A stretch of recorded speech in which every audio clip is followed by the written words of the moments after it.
Yes, you read the title of this video right. In this video, I'm gonna be building a $1,500 gaming PC, not for me, but for one of you guys watching this video. And pause right here before you get all tingled up and excited and go start commenting why I should give you this PC. Hold your horses because there are 3 steps you have to do to enter for this PC, and I'm gonna give you those 3 steps throughout this video. Because if I'm being honest, I want you to actually watch this video, not just click on it, comment that you want the PC and leave, which will hurt the video. And you guys don't want to hurt me. Right? And there's literally evidence of that. I'm sure it's fine. Anyway, here is step number 1 to enter for this PC. Smash, and I mean hit the like button like it owes you money or something. I'll wait right here while you do that. Good job. Now, let me show you the PC parts that I got for this PC build. Now, I'm ashamed to admit it that I was supposed to film this video like 6 months ago. I'm gonna be building a PC in the case that I don't use for myself, and I'm gonna be giving it to one of you guys. Which back then this PC was costing only $1,200, but with the current small increase of RAM prices and SSD prices, and you know, this PC is valued around $1,500 to $1,800. Anyway, for our CPU, we have the 14-core Intel Ultra 5 24K coming at $180, and if you're wondering why I didn't go with AMD, the simple answer is, I don't actually know. Now for the motherboard, big shout out to ASUS for sending this ASUS Prime Z890M Plus Micro. Okay, I'm gonna stop right there. It's $195. And this thing is tiny and cute. That's what she said. But it has really sharp corners. Now for the 2 most overpriced parts in this build, we have the Kingston Fury 32 gigs of DDR5 RAM running at 6,000 mega transfers, which cost a whopping $500. This exact kit literally used to cost $100 5 months ago. Let that sink in.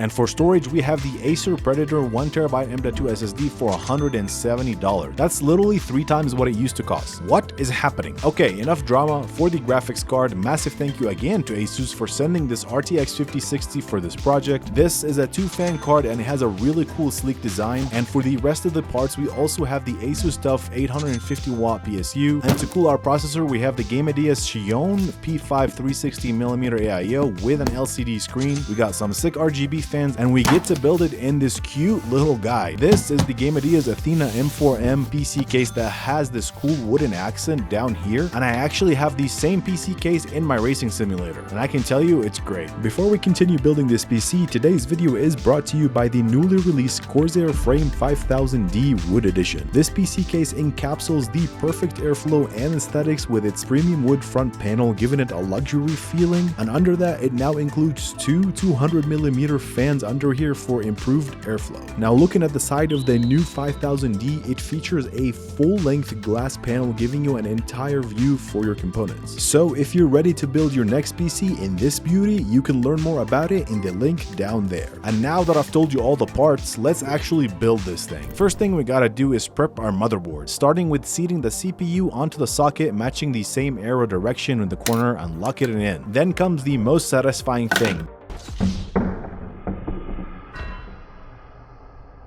The click of $500 worth of RAM into the 2nd and 4th channel of our RAM slots, and finally slap our SSD in, which wraps up the motherboard prep. Now before we jump into the case prep, here is the second step that you have to do to enter for this PC. I want you to go ahead and comment what is your current PC situation like, and if you even have one, and under that let me know what game you would play if you got this PC. Okay, now let's get this case going. Now this PC is tiny, which makes it a little bit tricky to build in, and the last time I actually had trouble fitting in the AIO with these fans right here, so I'm gonna go ahead and take him out ahead of time. That way I can fit the AIO easier up here.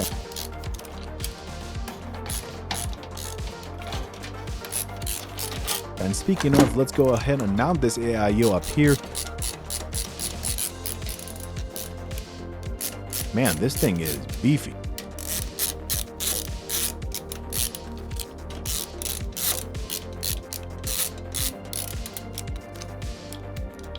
Now before we put our motherboard in, I'm actually going to turn the PC around and prep all the connections that we need, starting with connecting all the power supply cables that we will need ahead of time before mounting it in the case. This power supply mounts on the side of the case to save space, and once the power supply is mounted, it's kind of impossible to plug any cable back into the power supply, which is why I really recommend you plug in all the cables before you mount it. And wouldn't you know, I forgot to connect one of the cables I needed.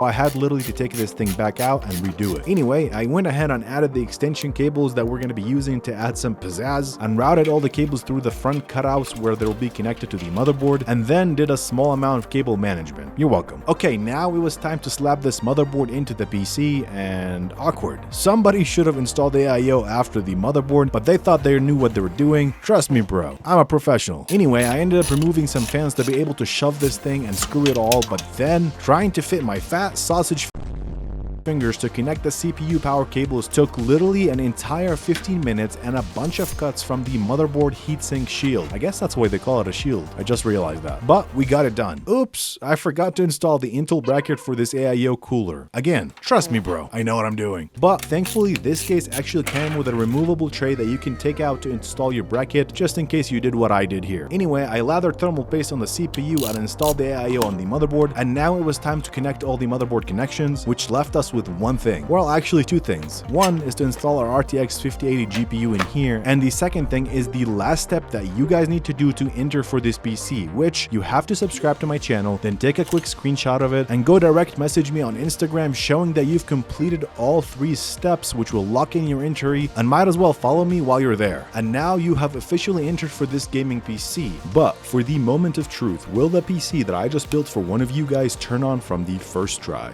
Ready? 1, 2, 3.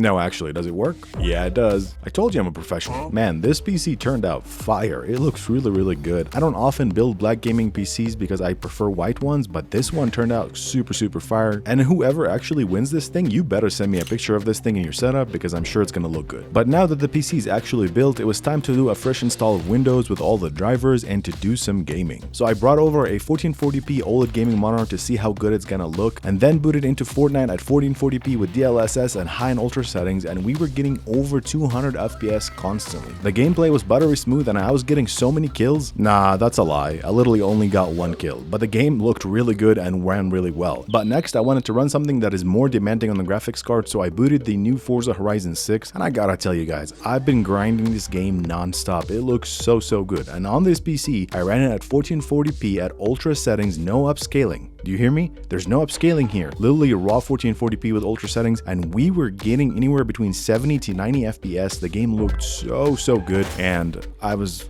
driving very well. Let's just say that. Anyway, now we know that the PC I'm giving away can actually run the games very well, and that makes me feel good about it. Now, I highly recommend you keep with the updates that I'm going to be posting on Instagram, on TikTok about this PC. That way you know when the winner is announced. And one last thing, maybe send it to your friend to increase your odds for this PC. Other than that, I will see you guys in the next video.